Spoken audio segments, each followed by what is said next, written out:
team about calling a player who's sitting and that player comes and delivers the goods. It's always comes to the fact that these professional leagues that our colleagues have set up, they ensure that every athlete who's involved, they are training, diet, everything from the time bed. There are things that there are do's and don'ts that I've put in front of you, and it's part of the contractual obligations also that you need to do some things you can't do. So to have been asked to fly, they accounted for themselves well for the team whenever they've been called upon, and I think they'll still be able to deliver. The question may be that will they be able to blend with the local-based players that have been fine stadium?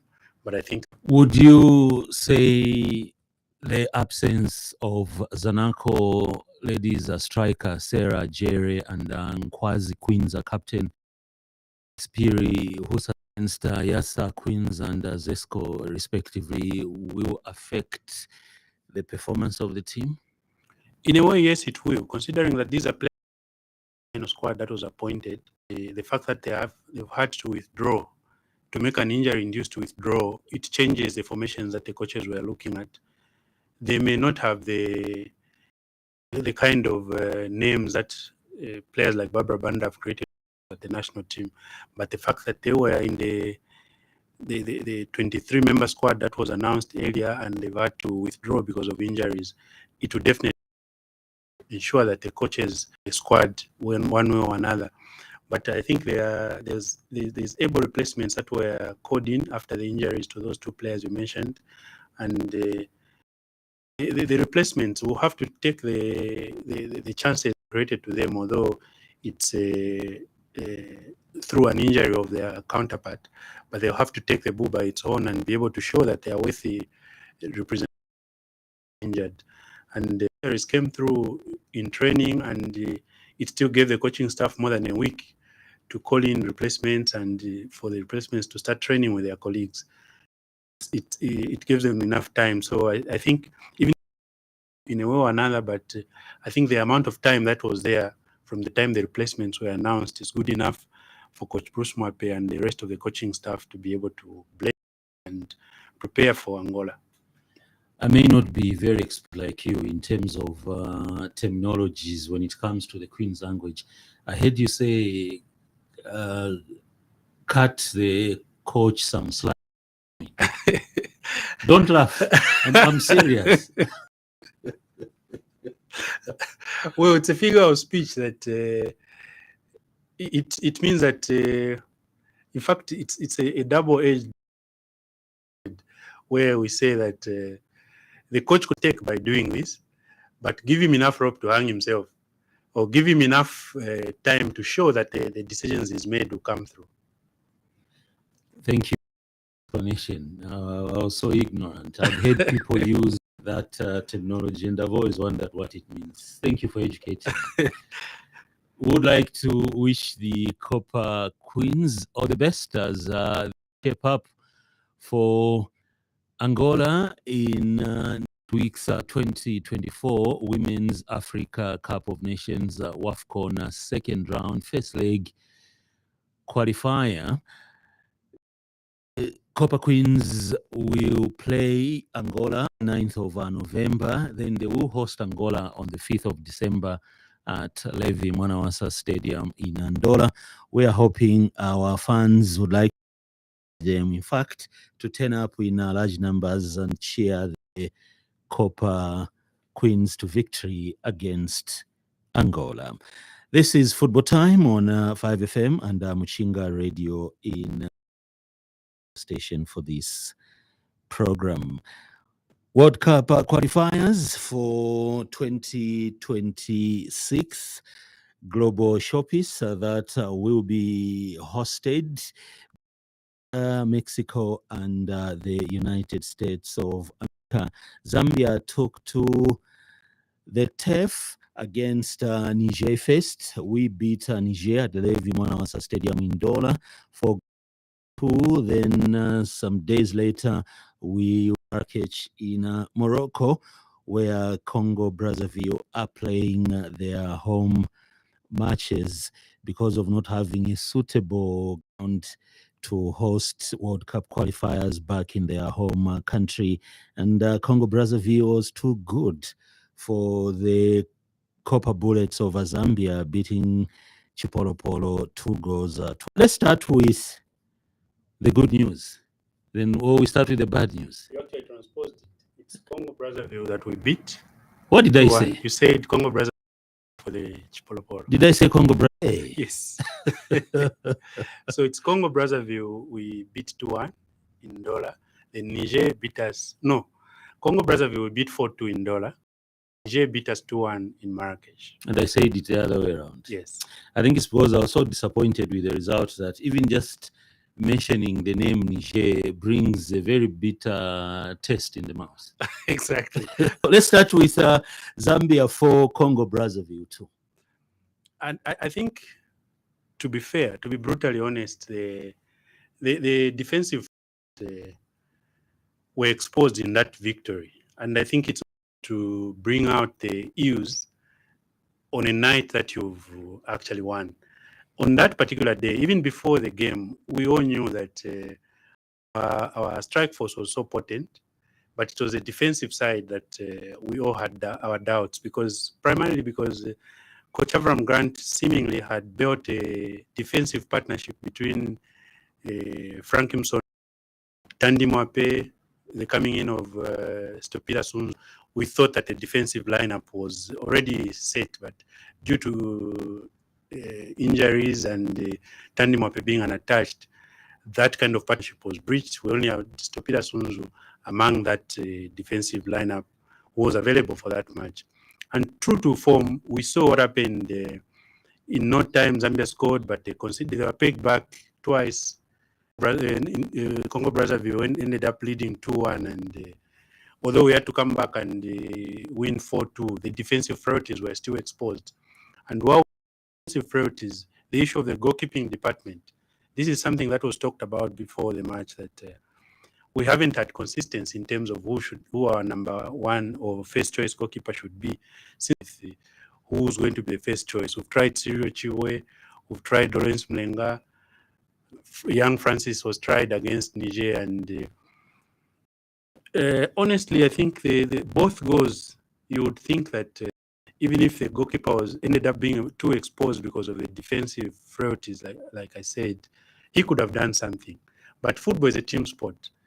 The soccer fans, we are always in a hurry to point at individual and power the blame on them. On that particular day, I think everybody else admits that the goalkeeping department was a letdown. I think the Nigerians also saw that, the Congolese rather, they saw that the goalkeeper was able, and they tried the long-range shots, one of which ended up nestling into the goal that led to the second goal for the Congolese. And this is something that Coach Avram been scratching his head about, looking at the player he had. This is a player who plays for Green Buffaloes, and even at club level, he sometimes sits on the bench. You would think that he hasn't commanded a starting place at his club since his move. And maybe, just maybe, him being in the national team has seen him being thrown in the deep end so soon. Away from the goalkeeper, you saw what happened to on the first goal. I think it was who was beaten for pace by the Congolese striker. The captain ended up scoring a goal. Again, you can't blame one player for conceding a goal, but you could see that the defensive flat-footed Rodriguez was exposed not once, not twice in the game. As usual, the fans were calling for replacements, and I think even on the bench, there wasn't too much to show the left back. The left back, like the goalkeeping department, is one we've really struggled since the days of Joseph Msonda. When Joseph Msonda retired, we brought in Emmanuel Mbola, tried. Sambarungu was converted to cover in the left back position. I think we've had to convert players, including the Rodriguez. Traditionally, he was being used as a midfielder. Even in South Africa, he was used more of an attacking left back. But now we are using him as a defensive left back. And looking at the time, the passage of time, the amount of time he's been playing actively, I think he has lost a yard of pace. And in that particular instance, what was exposed of him was not the thinking of on the ball. It was when Zambia was not in possession of the ball and he was beaten for pace. He's lost a yard of pace. Obviously, he's not as young as he was seen when he was playing for the under 23. And these are things coaching staff would have to be looking at. Then we go to the striking force. I think Patson Daka, Fashion Sakala's game from his under 21 days, everybody has told he likes to be selfish. I've seen what happens whenever he picks up the ball, looks up and finds a teammate. Always the goods get delivered. In that particular instance, the pass for goal was exquisite, and that is what you expect who's playing on the wings. And when they were interchanging, Fashion Sakala goes to the left, Klings Kango goes to the right, Lamek Banda goes in the middle. That kind of communication was working well for Zambia. Passes are good. A player like Patson Daka, regardless of how many minutes has played for Leicester City, I think you don't expect him to miss on those opportunities that were created for him. And the pass from the wings is on the that even in defeat against Niger in that Marrakesh game we talked about, he still would come out like what used to be said in the olden days, that a team loses and one player scores for the loser. You have lost, but me, I haven't lost because I managed to score. And Patson Daka did that. I think from what we saw at Levi Mwanawasa Stadium, Patson Daka lacks much for Leicester City.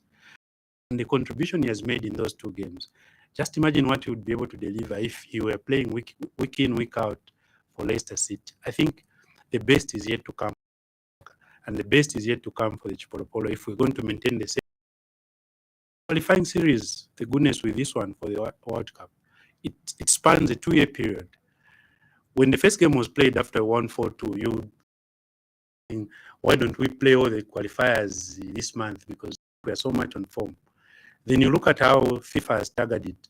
We only play these 2 matches that were played in this immediate past international window. The next matches of nations in March 2024. After that, all the way up to June. So over a period of 2 years, we'll be playing these qualifiers. We just hope and pray that our players will keep their form. We have other players like Sunzo and Kawa I mentioned.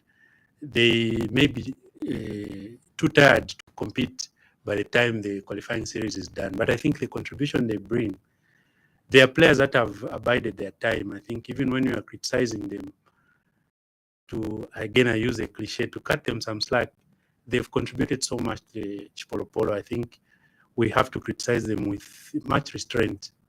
Stopira Sunzu is one of those. His contribution to the national team has been so well over a period of time. I think even when he has one lapse in a game, you can't gauge him over one mistake. And for this, but if that mistake is costly, then the fans are justified to say that maybe it is time we said thank you to him and inject some fresher blood into the team. But away from Stopira and Sonzo, you can combine it with the answer that you provide with regards to the question that I want to ask you now. In that game that we played against Congo Brazzaville and beat them 4 goals, the 2 goals that we conceded, people say there was some ball watching and lack of coordination in our defense, and others even said there was no marking. Marking of the olden days, the 2-3 Mchipanda.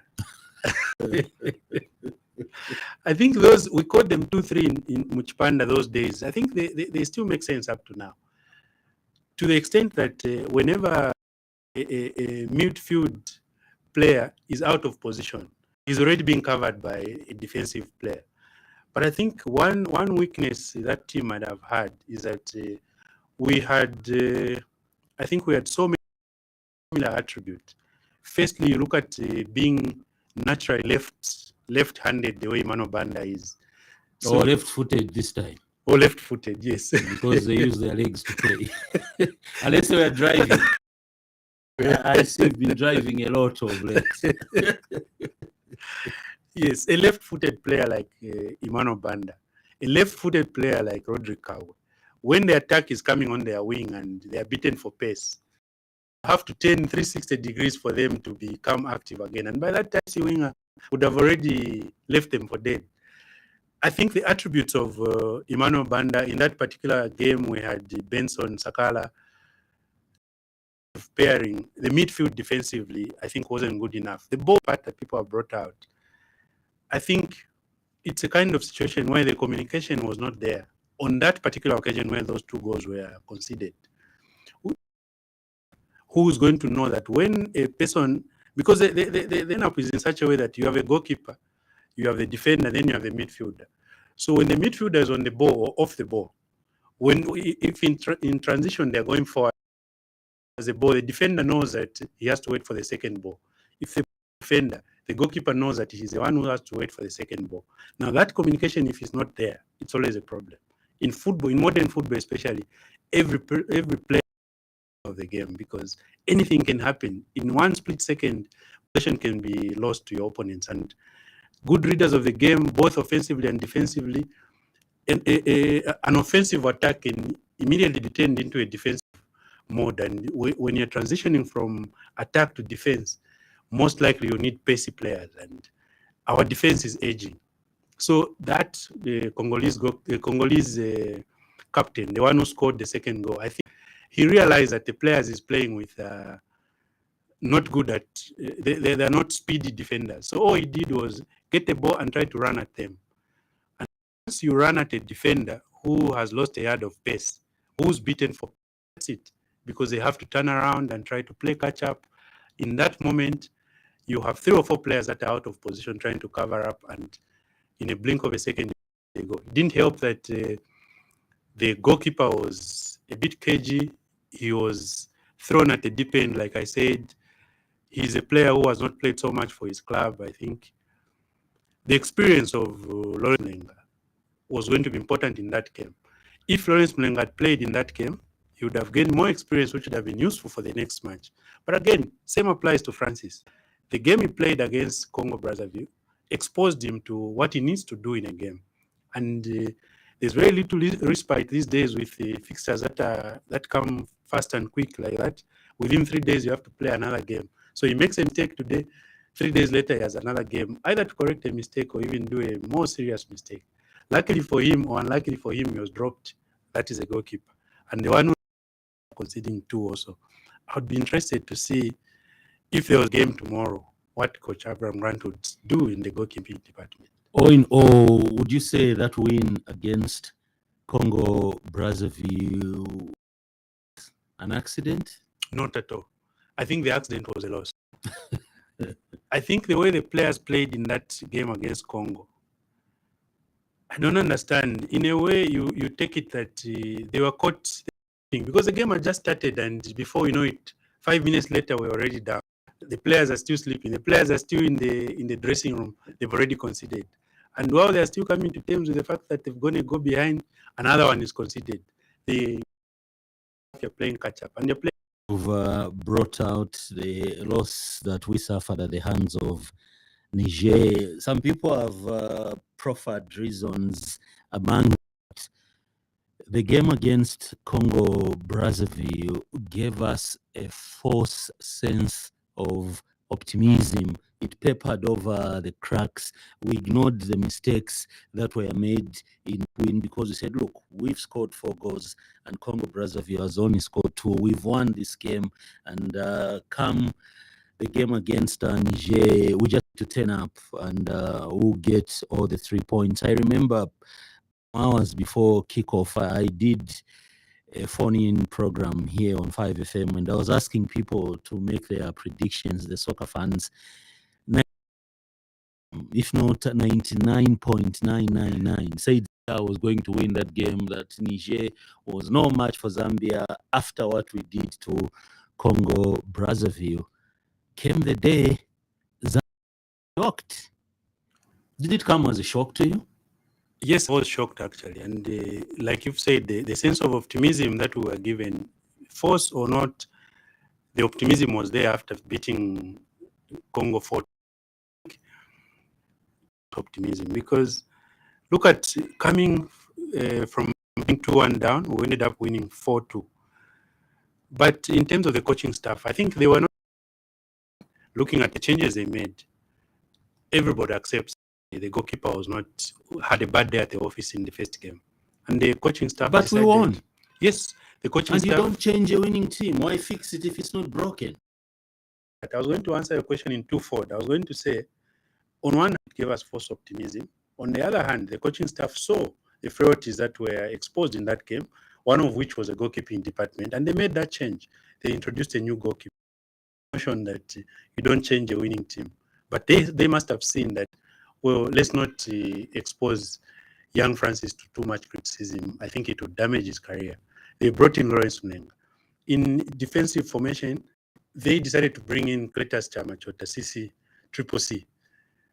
Must have thought that if we increase the attacking potence and then kill off one midfield player and show off the defense, because remember we are talking about the defense flat-footed, being ball watching, they decided to bring in Cletus Chama to show off the defense so that they have a man right in front of them, one midfielder to lie deep. And what did that do? If you saw the people to draw an offside line over the first goal we conceded, you see 4 players huddled in one place, which meant that our midfield was so congested such that our players ended up being in the way of each other. And in the process, we always had one Congolese, one Nigerian player who was free. And in that particular instance, one player was free. The Nigerian midfielder saw the opponents huddled in one place, just needed one pass, and that was it. It unlocked the 4 or 5 defenders who were in front of each other.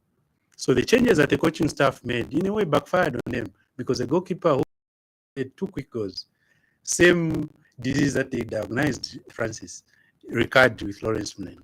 The defensive pairing, again, it was ball watching.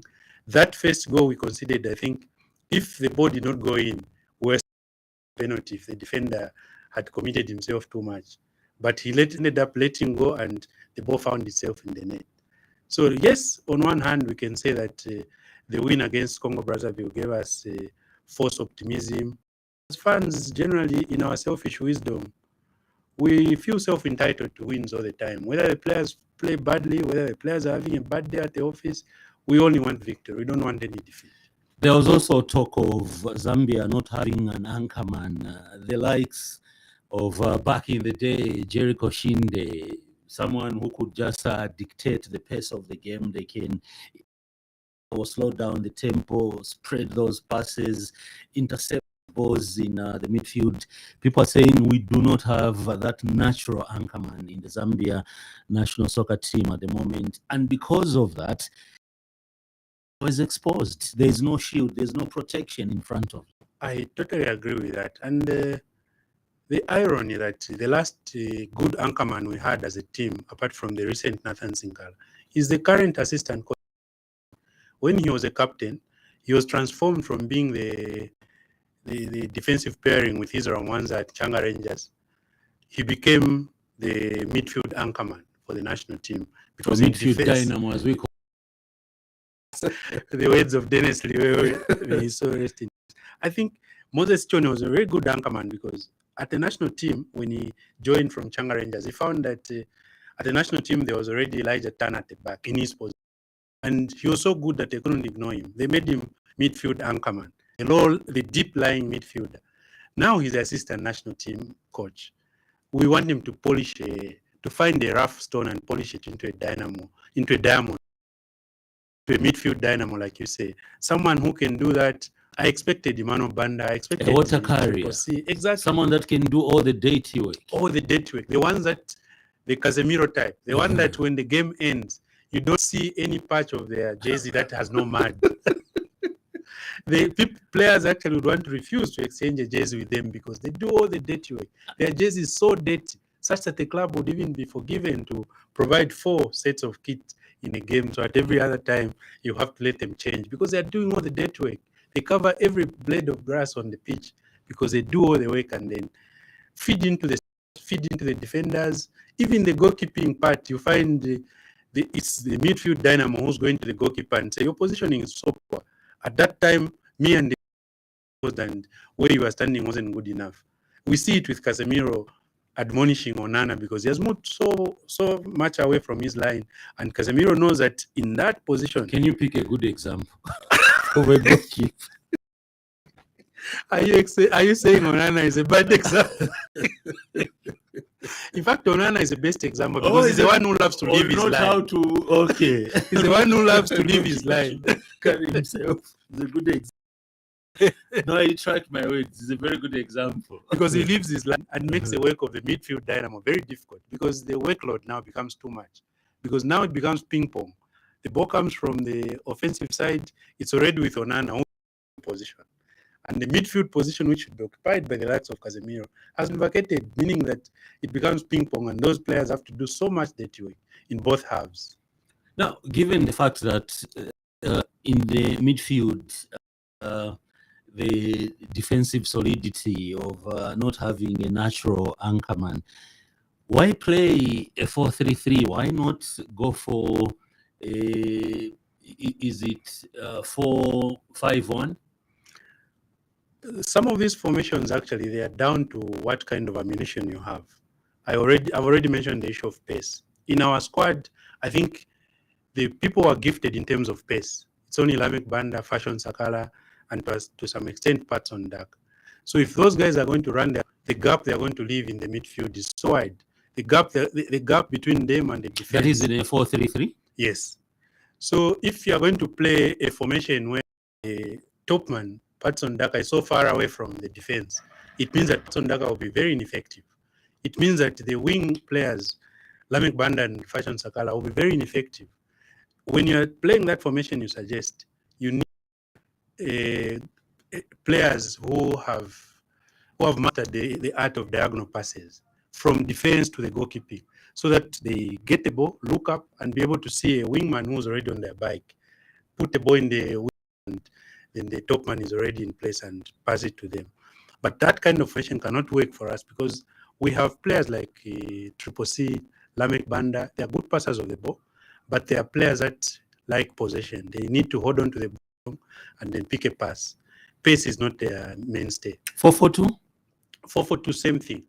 You need players you need the same deep lying midfielders to be able to feed the top man. So for those, you need a tiki-taka kind of passes. But the passing range was very ineffective at Levi Mwanawasa Stadium. I was looking at some of the stray passes that we tried to string to the extent that the crowd started booing at some point. It's always not a nice thing to see a professional player choosing a more difficult pass, leaving out a player who's next to them, and trying a diagonal pass, a more difficult diagonal pass, ends up in the stands, and the response from the stands is people start booing. I think it also takes away a lot from the player who has tried to do that. Formations, yes, is one way of doing it. Change of formations has to go all the way to the coaching staff, maybe going back to the local league to be able to pick another player in one position and say, I want you to come to the national team. And when you come to the national team, this is a job I want to assign you. These days, watching videos of your opponent, you say, this particular player for Congo Brazzaville loves to get on his bike and run at defenders. So I want to pick you as a playing midfielder. Your role will just be to man mark this player. Whether this player is throw in, you have to be with him. Whether this player is taking a drink at the halfway line, you have to stop there and wait for him. So the players we have may not be very easy for the coaching staff to make changes in terms of formation instantly. What of playing two holding midfielders? We've seen some clubs do that. I think that's what we try to do in the second half by having Banda in one team. But people argue that those two exactly. We had to convert them. Now, converting them in a match like that, in an open game like that, I think it didn't bring us a desired result. They are attack-minded players. They convert them into defensive-minded players. Every time they have the ball, in their orientation of being attack-minded players, it's always look up for a striker or even try a long-range shot. And when they lose possession, they don't easily track back. Backtracking for them is very difficult. So because they're attack-minded, usually they can only lose possession in the opposition box. But now that you've sent them backwards, it means that the moment they lose the ball, it's already near your penalty area. That way you expose the defenders even more. You expose your goalkeeper even more to long-range shots. And I think one of the goals we conceded in Morocco was as a result of one of those two losing possession, and it went all the way, and we conceded a goal. Converting a player doesn't happen overnight, especially left-footed players like Emmanuel Banda. I think even when he switches to move to the right wing, he always has to turn around to be able to put in a cross. So it's very difficult to convert such players. And my understanding is if you are playing two holding midfielders, if one joins in the attack, Remain. So in that's case you lose possession and the opponents transition, they turn defense into attack at supersonic speed, you will be exposed if everyone is bombing forward. That's a real tragedy we had, because these are the midfielders we decided to convert into holding midfielders. So when one joins in the attack, the other one doesn't know that you have to lie deep. The other one also joins in the attack. And the defenders we have, they love to sit back. So when they sit back, there's a hole now in the midfield, such that when you turn possession... We don't play a high defensive line. We don't have the pace. No, we don't have the pace to do that. That is costly. If you're going to play high defensive line and you lose possession, your goalkeeper has to get alert all the time. So it has to be a sweeper keeper. Exactly. Our attacking midfielders who are converted into defensive midfielders on that particular day, I think the switch they was to do was too much for them.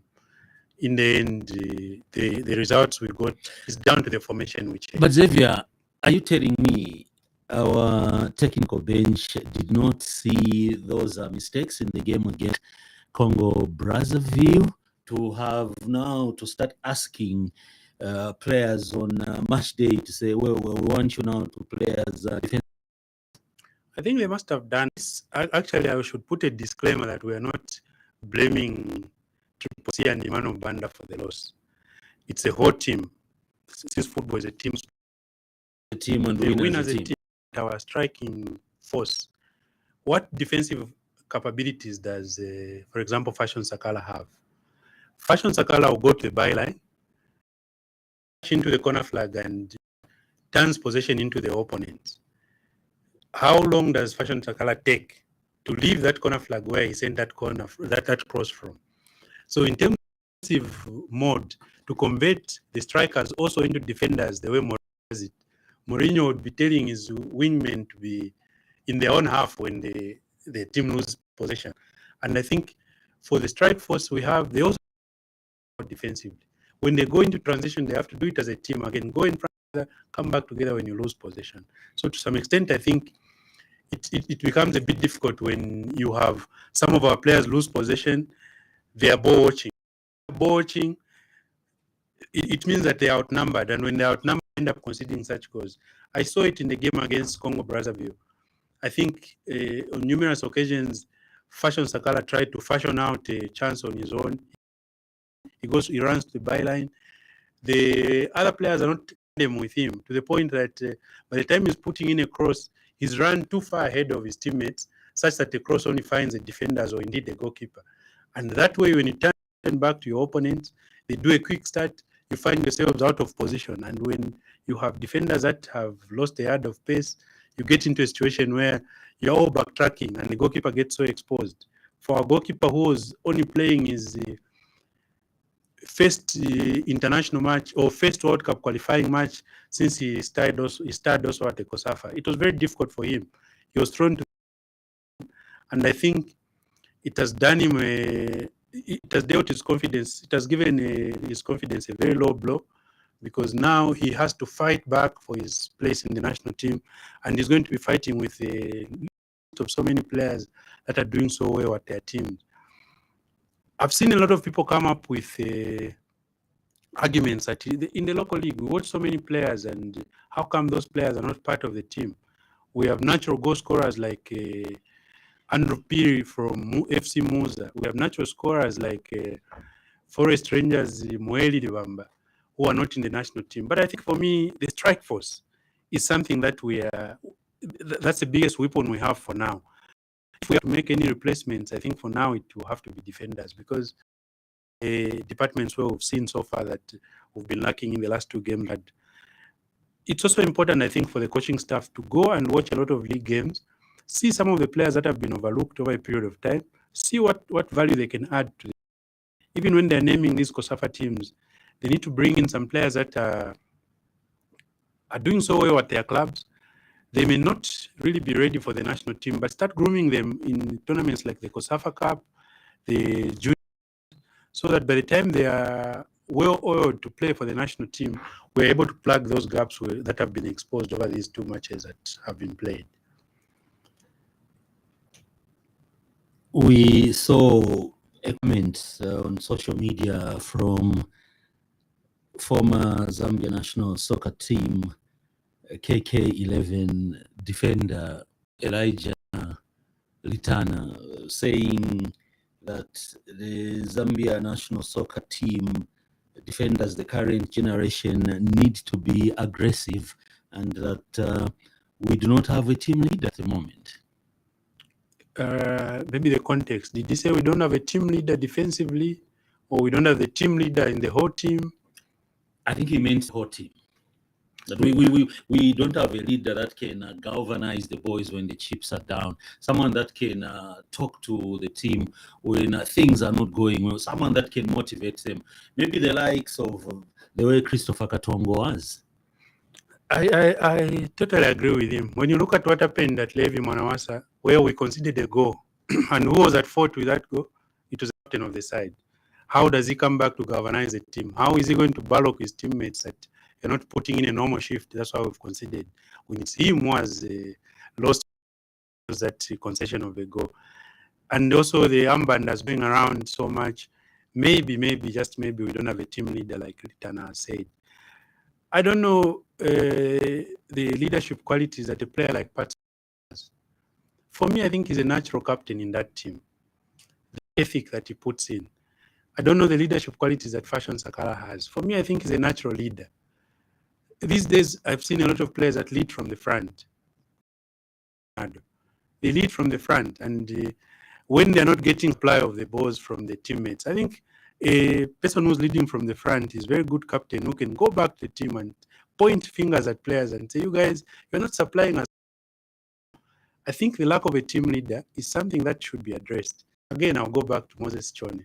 He was the captain of Zambia for a long time. He knows what was required of him. I think he played as captain over a period of 3 or 4 national teams of different nationalities.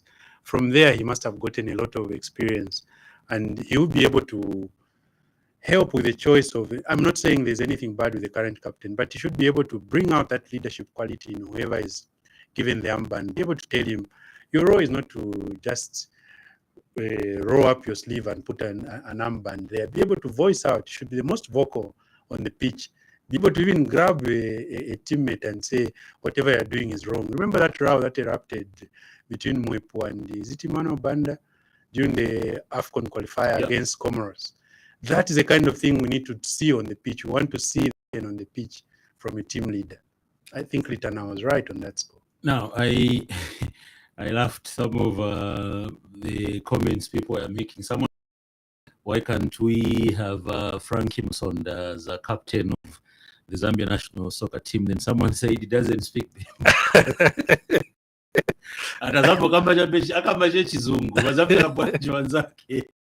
No, they understand. No, actually, football is a universal language. Yeah, you don't need to. You don't need to speak the same language. Yeah, they remember BuildCon when it was Africa Unite. Yeah. It had a blend of so many nationalities. You have 2 speaking the same language. You had people from, someone from Congo, someone from Zambia. They were all in the same team. They were not speaking the same language. Let's not say it's what led to BuildCon being relegated. Maybe I've chosen a wrong example. But football, people can play in the same team and not speak the same language. Even in other jurisdictions like Europe, you have players that come from Brazil, they speak Spanish, they play in a team that has predominantly English players, they speak English, the other guy speaks Spanish. They are still able to understand it. The 2 things you can say together is well enough in football. Frank Musonda, even if he was a captain, he will be able to communicate with his teammates. Because even now, I know a lot of camaraderie that is done, team building made, where today these 2 players are sharing the table at the dining, today they are sharing a room, just to be able to blend them together. We have a message from good morning Dazo and Amanchishi. Arsenal 3, Bradford nil. DJ Dazo, Kajez Kawama, we are following the program. We're also in a Manchester United replica jersey. I wonder why he's only talking about us. No, we know the No, because he's an Arsenal fan. we know the Emirates parishioners. They don't appreciate anything else. But thank you for the comment. Anyway. You are on Football Time on 5FM and Muchinga Radio in Chinsali, our partner radio station. This is also streaming live on the 5FM Facebook page. Interact with us. You can also send your SMS message using the line 076 1912493 0761 912493. Feel free to interact with us, so you can also leave a message on the 5FM Facebook page. And as we leave the topic of the Zambia national soccer team, Xavier, what needs to be done as our next match will be against Morocco in Rabat? There's a lot that needs to be. By the time we play Morocco, Summarize, please. By the time we play Morocco, I think Morocco will already be topping the table, and even from the draws, we all knew that Morocco was the highest ranked team.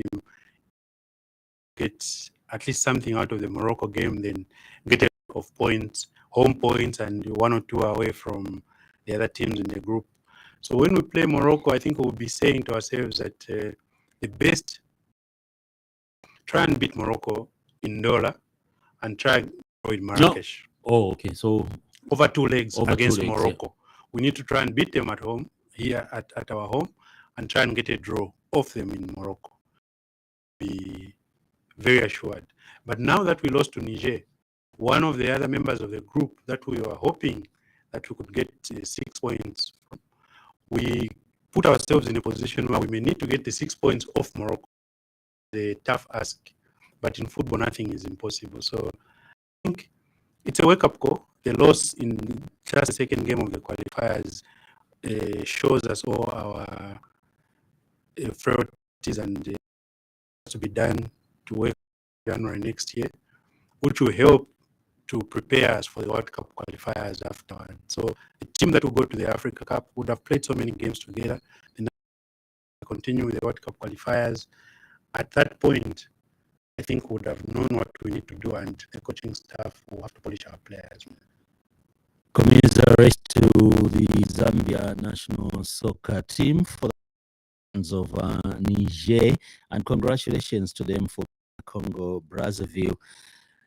They say World Cup qualification is not a sprint, it is a marathon, so we are hoping for the best. Now, before we leave the topic of the Chipolopolo boys, the senior national soccer team, on the goalkeepers, please, Try Chabu of Nchanga Rangers is better than you are using. And why was he dropped in the first place? It's very difficult to answer for the coaching staff on why he was dropped, but I think the Nchanga Rangers goalkeeper has shown a lot of promise. I would agree also that if we've tried someone who was at Trident last season, he's only getting started at Buffaloes, I think Chabu is also worthy giving a chance. And as we go to the Africa Cup, I think we're allowed 3 goalkeepers at the Africa Cup. Those are some of the considerations that have to be made. Some extent of saying, why haven't we recorded Tostan Sabata? Why haven't we recorded Sirio Chiwe? I think there are a lot of... say even Kenneth when he should come out of retirement. I think there are a lot of matches that will take place in the league between now and the coaching staff will be able to assess a lot of more goalkeepers. That message that we came from Godfrey Chishimba via our 5FM Facebook page. Let's just see if there's any message. Text message has been received. None of above. The Zambian Super League enters week 13 this weekend with pulsating, fascinating, dazzling matches in the offing. Time kickoff, 13 hours. Prison Leopards will tussle it out with Mufulira Wanderers at Godfrey Yukachitalo Stadium in Kawe. Yes, very interesting fixtures we have this weekend. Prison Leopards, Mufulira Wanderers. Both teams have had some good fortunes in the last few games. Mufulira Wanderers last match they beat Napsa Stars at the stadium. They haven't fared so well away from home. They will be hoping that this should be a turning point for them to start getting points away from home. Prison Leopards, the last match they drew 1-1 with Trident. Before that, they had beaten Forest Rangers. That kind of form for Prison Leopards, it's something that they've enjoyed at the beginning of the season. But when you look at head-to-head record, the last time the two teams met, Mufulira Wanderers prevailed 3-0. That was in 2019. The match actually, Prison Leopards did not travel. Mufulira Wanderers ended up being awarded 3 free points, which wouldn't be happening in a professional league anyway. But for this afternoon, I think Mufulira Wanderers come as a form team. They've beaten NAPSA the last time before the international break. Although even that match with Mufulira Wanderers, with their game management skills, they are always becoming terry towards the end of the game. Even against NAPSA Stars, they conceded a goal. It was 2-1 in the dying embers of the game. They struggled to contain the visitors, but out for a 2-1 win. Before that, Mufulira Wanderers beat Trident 2-1. They drew with Forest Rangers. I think going into this fixture, Mufulira Wanderers will be fancying themselves to get a victory over Prison Leopards. Wanderers find themselves in 7th position on 19 points, only 3 points behind the league leaders Red Arrows. And I think Prison Leopards are the ones who need the points more, and they're at home. They want to do something. They have an international, Zephania Piri, who has been called to the national team consistently over the past few fixtures. Hopefully they would want him to inspire the team to beat Mufulira Wanderers. Tobashi, formerly of Mukana, they want to utilize those players. Mighty Mufulira Wanderers as a former international. I don't know if we can call him former international because he was only called but never really played for the team. The game or two during the COSAFA. He hasn't. He's former international. The mere fact that he was caught. But he hasn't retired. Yeah. Oh, yeah. So he might be called. He might be called again. So we not call him former international. But he hasn't done so much for the club since he had played when they were in the national first division. They have Clive Baete has been scoring goals. Hopefully, when the two teams meet, it will be an interesting. Coming in a double header, you always want the first fixture to whet the appetite for the soccer fans for the remainder of the afternoon. And talking of the remainder of the afternoon at the same stadium, Godfrey Yuka Chitalu team will tackle sensational Zanaco. It doesn't get bigger and better than this. Very, very interesting fixture, this one. Remember, Kawa Warriors coach Numba Mwamba played for Zanaco, also coached Zanaco point. So this is him now facing his former employers. I was listening to his interview yesterday. Coach Numba Mwamba was saying, it's very unfortunate for us. We've dropped points in recent fixtures. They've lost back-to-back matches. They lost to Kansanshi Dynamos. They lost to Green Eagles. And he was saying that those losses have impacted negatively on the team as regards the standing for the APSA Cup. They moved out of the top 4. They are now number 5, although they are just a point behind the league leaders. But Numba was saying they need to quickly turn around their fortunes so that they're able to break into the top to maintain their APSA Cup slot. But playing against Zanaco, it doesn't get any bigger than that, like you intimated. Numba will be facing his former coach, Wetson Nyirenda. Nyirenda was coach. Numba was still in his playing days, and today it's a master facing his student. Obviously, it would be a very interesting win if Kawa Warriors were to get a victory for Numba personally, but also for Warriors, because in the last few fixtures, I think Zanaco has got an edge over Kawa Warriors. Last season, for example, Zanaco drew. In fact, last season, both fixtures ended into goalless draws. The season before, it was 2-2 at Sunset, and Zanaco won 2-1 at Godfrey Yuka Chitalu Stadium. So Zanaco has an edge over Kawa Warriors. But for this one, looking at the form of the two sides going into this fixture, I think it will be interesting, but it's one that I see Zanaco getting a win over. At Arthur Davis Stadium, last season's top and second team in terms of finishing face up, it is Powerful Power Dynamos welcoming FC Muza.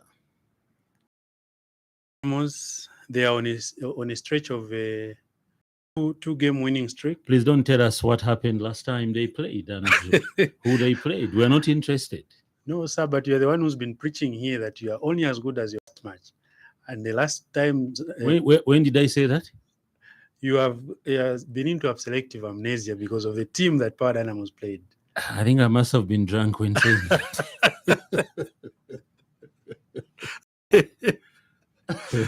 Well, the last time Power Dynamos played, let me jog your memory. Please do. The last fixture that Power Dynamos played, it was that in Lusaka, and Power Dynamos triumphed 2-0 over. The weekend before, Power Dynamos beat Mtondo. That win would arrest the 3-match winless streak that Power had gone through, and I think got the bragging rights over the Kitwe Derby. Power Dynamos will get into this fixture with their heads high, but they face FC Muza. FC Muza is a team that is very unpredictable, although currently they've lost and drawn against Nkwazi, they drew against Konkola Blades. They need the points more than the other team. I've been wondering for Power Dynamos, how come the Andy Boeli, who was scoring goals for fun last season, and really harvested a lot of goals from him this season, although he scored in that Kitwe Derby. But I think there's a lot more that he could do, considering the scoring form he was in last season. If you compare with what he has done this term, only scoring 4 goals, I think there's a lot he can do for Power Dynamos. I don't know if it's down to the team not utilizing him more, or he's just lost a bit of form. But these are games that the 22-year-old Congolese will be able to turn his form around and be able to start scoring goals again.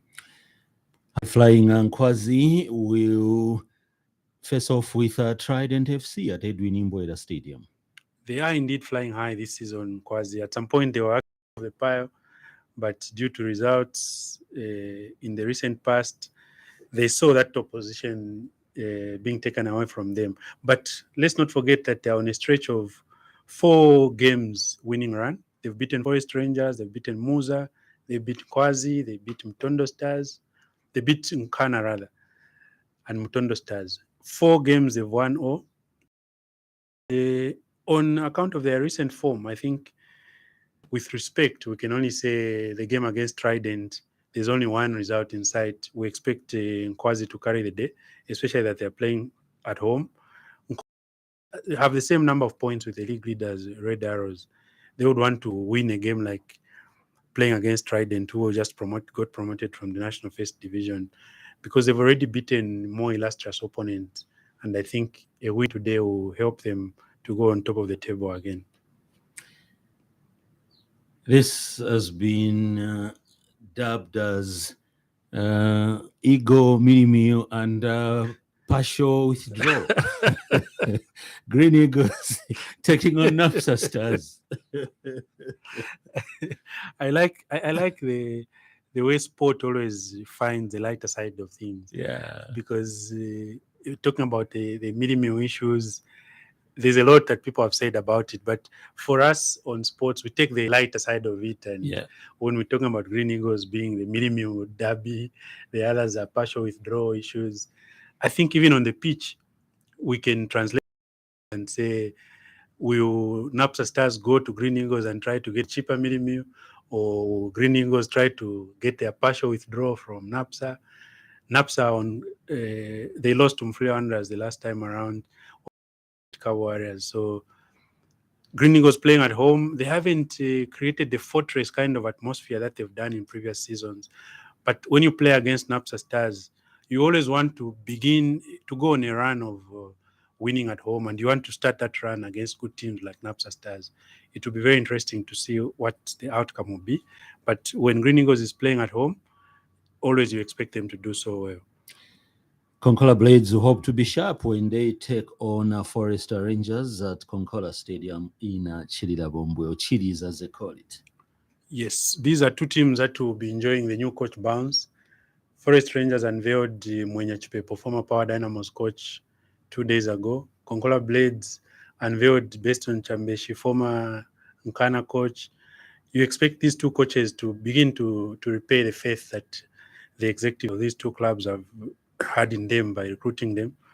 Usually the new coach bounce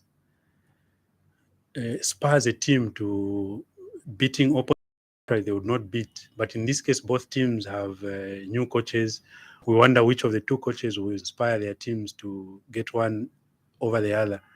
Will it be Mwenya Chipepo defeating Beston Chambeshi or Beston Chambeshi defeating Mwenya Chipepo? But Konkola Blades hasn't done so well since the start of the season. We can only wish that Beston Chambeshi should turn their fortunes around. This is why they brought him in. Exactly. An experienced head. They've only won 2 matches this season. They beat Kansanshi Dynamos and Mutondo Stars. Mambo would have been saying they've only beaten teams that won promotion last season. So, but anyway, Konkola Blades drew 0-0 against FC Muza the last time out. While Forest Rangers, they've seen their form also go down a bit. They lost to Nkwazi at home last time around. But Mwenya Chipepo, who was unveiled recently, 2 days ago, we want to start on a good note by winning against Konkola Blades. And somebody is asking, where is Mambo today? Well, he traveled to Marrakech in Morocco to cheer the Chiporoporo. Missed his flight, so he's still on his way connecting to Zambia. Are you saying he's stranded? He's not stranded, he just missed his flight. Okay. Yeah, the flight was for 12 hours. He turned up at the airport at 13:30 because he was caught in traffic within Marrakech. Yeah, as he was heading to the airport. He underestimated the traffic. Yeah, but I'm told he's arriving today at 14 hours Zambian time. Ah, very good. It will be very interesting to hear the tales from Marrakech when he comes next week. Oh, yeah. Moving on to Sunday, the 26th of November, 2023, Kansanshi Dynamos will be at Inchanga Stadium and the Airmen Red Arrows will be in town. Yeah, in that particular fixture, the Airmen will be waiting to see what happens this afternoon. By the time they kick off tomorrow, they might be off the pitch of the Zambia Super League because of the teams. Does that matter at this stage? Yes, it does, because it gives you the confidence when you're going into a game as the league leaders. The teams that you play come with that respect. Respect or fear? Both. They fear you, they end up losing. They respect you, they play you with a lot of respect and up their game. So in this particular instance, Kansanshi will be coming to Lusaka knowing that Red Arrows will still be league leaders, or maybe they would have been knocked off their pitch, but they will know that Arrows will be pushing to get back to the summit of the table. So it will be an interesting fixture. Red Arrows leading the table at this stage. It's only early days, but it's very important. The league is an aggregate. You need to choke off regardless of which teams you beat, but they all count at the end of the season. Not too long ago, this would have been described as the battle of the Titans, but I don't think we can say that at the moment because Nkana's form wobbling a bit. They're up against Zesco United at the Levi Mwanawasa Stadium tomorrow. I think looking at the teams involved and the coaches involved, this fixture is still worthy being called a battle of Titans. The consolation about Nkana is that but the play, the fans, the excitement, the euphoria at the Nkana games, nothing of that is lost. But that won't bring you points on board, Xavier. Let's face it. Let's call a spade, not a spade, a big spoon. Exactly what I'm trying to drive at. We can compare it to the Manchester Derby. It's still the euphoria around the even fixture. A contest there now. The euphoria of the fixture is still a lot, but it's a no contest on the football pitch. Of course. The other team has... I'm told even your women's team is getting beaten to Manchester City now. I saw what you said in midweek. I didn't want to say anything. But Menyera Kumozi na Magero. Bad. So the fixture itself, it still brings in the excitement, but the other side has lost form, a lot of things not going for them, but it's still worthy being called the team of the Titans. And a team like Nkana will always want to start a stretch of winning matches against the best there is in the league. So if they turn around their fortunes today by beating Zesco United tomorrow by beating Zesco United, it will give them that oomph that they'll go into the next fixture with. And before we know it, they've gone on a run of 4 or 5 matches. They will be in and around the top of the table. And finally, Green Buffaloes at Edwin Imboida Stadium will face off with Mutondo Stars. Green tomorrow. Buffaloes, that cliche that a team blows hot and cold, that personifies what Green Buffaloes is. At the moment. 1 minute they go and beat Cow Warriors 3-0. The very next fixture they lose 4-0 to Red Arrows.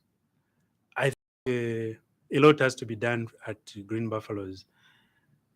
Some people were actually saying the way Buffaloes played when they lost attributed to the form in which the Francis Manza, the goalkeeper, went with to the team. It may be an unfair connection, but I think Green Buffaloes has to change their fortunes quickly. They've won. Ideally, you'd expect them to struggle, but then they've gone on to lose so handsomely, like they did against Red Arrows. So when they meet Mutondo Stars, I think the generals at Arakan Barracks will be demanding a lot from them. We have a few minutes before we end our program. To be precise, 3 minutes, Xavier. Away from local football, major leagues in the world, I'm sure there's only one place to stop and talk. It is at the Etihad, where Manchester City will welcome Liverpool in the lunchtime kickoff today. Yeah, that would be a very interesting fixture. I was watching the two coaches. That's why when you asked me, the league leaders, if they are faced with fear or respect, I got a comparison from what Pep Guardiola said about Jurgen Klopp. He was saying, Jurgen Klopp has made me a good coach that I am, because every time he assembles a team to play against my team, he makes sure he assembles the best. So when these two teams meet, I think the two coaches are always admiring the other and say, these are the Champions League winning teams that Klopp has assembled for Liverpool. That's what Guardiola will be looking at. Pep will also be looking at the teams that the other man has assembled. And in so doing, for us, the neutrals, even if we don't qualify really as neutrals, we'll be looking at how the two teams are going to stand out. And it will really be an interesting one, especially that it's a lunchtime kickoff. Is it the one that will define where the title goes this game, or is too early to I think say it's that? too early, but it sets a tone, will feed into what will happen at the Etihad. The excitement, if it's a drab encounter, even the appetite we have about watching the rest of the fixture is a bit, we're a bit demoralized, but it's such a fixture. Even the people who fit it at the lunchtime kickoff, they did well, because it really sets a tone for the whole footballing weekend. Manchester United are playing Everton tomorrow? Everton, who were deducted 10 points after that. No, I'm just saying they're playing Everton They're tomorrow. Everton tomorrow, Yeah. and they're playing Everton tomorrow, and Everton come wounded because of that. Arsenal against Bradford today? No, before that, I just wanted to say Everton deducted 10 points, Mhm. and Maguire is smarting from the apology from the Ghanaian member of parliament. We'll talk about that next week. So it will be a very interesting fixture tomorrow. And who are Chelsea playing? Chelsea playing. You see how bad Chelsea has been. We even don't highlight their fixtures. But I saw something that they are losing to. Oh no, not that they are losing. They are playing Newcastle United. Very interesting fixture. Yes. Xavier, would like to thank you so much. An hour and a half gone just like that. Yeah, time flies when you're having fun. I would like to thank you for having me, and on behalf of Mambozo in Marrakesh, but he was with us in spirit, I thank you. Thank you so much for your expert analysis on the program today. This has been Football Time on 5FM and Mchinga Radio in Chinsali. We are back again next Saturday. Until then, do have a great footballing weekend.